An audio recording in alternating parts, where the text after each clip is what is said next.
Hello students, this is Neeraj Gupta. इस video में हम और फर्दर पॉइंट्स डिस्कस करेंगे कि एक तरह से what are the advantages of a Facebook lead generation campaign. Cost effective है जी, बिल्कुल है। पर लीड कॉस्ट कम आएगी, इसमें डेफिनेटली कम आएगी। आप टीवी एड्स चलाओ, है ना, या सड़कों पे बड़े बड़े बोर्ड्स लगाओ, या न्यूज़पेपर में एक फुल पेज ऐड दो, या मैं कहता हूं छोटी ऐड भी दो, उसमें बहुत कॉस्ट है। लोग एफएम पे भी बोलते हैं। मैं ये नहीं कह रहा वो बेकार है, अगर ऐसा होता तो बेवकूफ नहीं है वो कंपनियां जो ये कर रही हैं।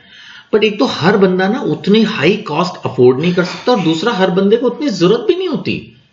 अब आपने मान लेते हैं एक लोकल सैलून खोला है, तो 5 किलोमीटर दूर से तो कोई आएगा नहीं ना आपके पास।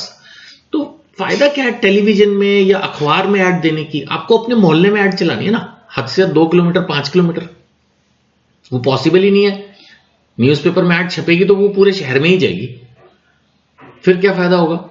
तो इससे बेटर क्या है कि आप फेसबुक ऐड चलाओ, वो कॉस्ट इफेक्टिव पड़ेगी। छोटे इलाके में आप ऐड चला सकते हो, राइट? तो डेफिनेटली ये कॉस्ट इफेक्टिव होगी, है ना।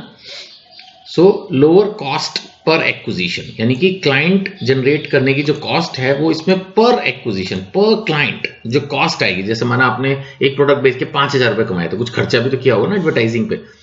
तो सपोज अगर आप इसमें देखोगे फेसबुक में, तो यू विल फाइंड 1,000-2,000।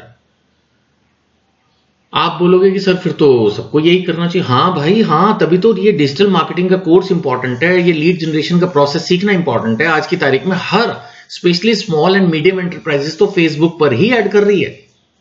अब तो देखा जाए तो जो टेलीविजन न्यूज़पेपर वगैरह हैं, ये सिर्फ बड़ी कंपनियों के लिए ही रह गए, राइट? नेक्स्ट इसके अंदर जो एडवांटेज है वो है डेटा कलेक्शन।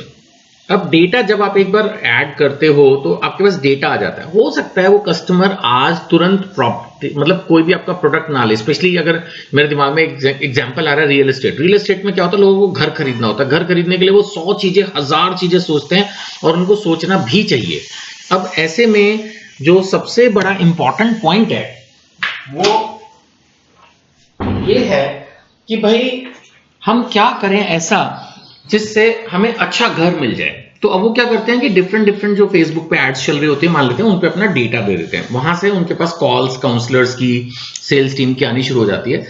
सो उनको भी फायदा है, डेटा देने से उनको भाग दौड़ नहीं करनी पड़ रही। लोग खुद ही उनको इंफॉर्मेशन दे रहे हैं, लोग खुद ही उनको ब्रोशर्स वगैरह डिफरेंट प्रोजेक्ट्स के, बिल्डर्स के भेज देते हैं कि कितनी विसिनिटी है, क्या प्राइस है, क्या पर स्क्वायर फीट आपको पड़ेगा, कितना BHK है। ऐसे किसी भी चीज में आप एग्जांपल ले सकते हैं। इवन मैंने अभी पिछली वीडियो में कार का एग्जांपल लिया था। कार में भी ठीक है, आपको इन्फॉर्मेशन बैठे बैठे मिल जाएगी, और कंपनियों के लिए भी अच्छा है, उनके पास डेटा आ गया।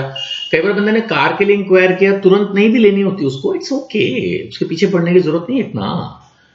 तो डेटा तो कलेक्ट हो गया ना। आप उसको टाइम एंड अगेन अपने प्रोडक्ट के बारे में इंफॉर्मेशन भेज सकते हो। कोई नई गाड़ी आई है, नया मकान आया है, कोई नई, अब ज्वेलरी शॉप है, माना उन्होंने कोई नया डिजाइन निकाला है, कोई साड़ी कलेक्शन नई आई है, कुछ भी something, if you have something new you can communicate to your customer. Data आ गया ना आपके पास, नाम फोन नंबर आ गया।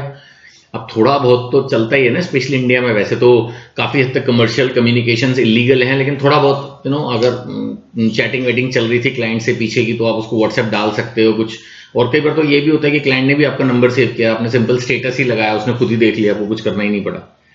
सो data collection is also important. उसमें उसका नाम, फोन नंबर, ईमेल एड्रेस, ये सब एंड अदर रिलेवेंट डिटेल कहाँ रहता है। माना आपने ये भी भरवा लिया था उससे, मान लेते हैं आपने थोड़ा वाइडर कैंपेन चलाया है ना, पूरे राजस्थान में चला दिया, तो कौन बीकानेर का है, कौन जयपुर का है, कौन उदयपुर का है, तो वो सब इंफॉर्मेशन आपके पास आ जाती है।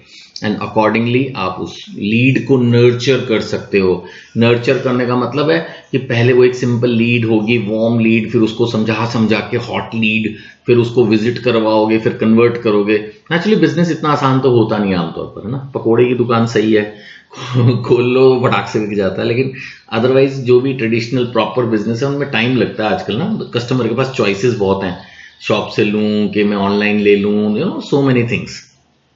तो ऐसे में ये डेटा और उस डेटा को धीरे धीरे चर्न करना हमारे लिए फ्यूचर मार्केटिंग के हिसाब से, ईमेल मार्केटिंग के हिसाब से, रीटारगेटिंग, एक कस्टमर को एक बार आपने टारगेट किया दोबारा, है ना। और कस्टमर सेगमेंटेशन, कस्टमर की सेगमेंटेशन का क्या मतलब हुआ कि भाई ये थोड़ा सा 50,000 तक का प्रोडक्ट लेने वाला कस्टमर है ना। अब जैसे मान लेते हैं मैं रियल एस्टेट की बात करता हूं तो उसमें भी कई कस्टमर होते हैं, उनकी सेगमेंटेशन है, जैसे उनको फ्लैट्स ही पसंद है, कुछ को विला ही पसंद होता है ना, कुछ को इंडिपेंडेंट प्लॉट ही खरीदना है, वो खुद बनाएंगे, तुमने जो मर्जी बना रखा लेना ही नहीं, तो सेगमेंटेशन हो गई।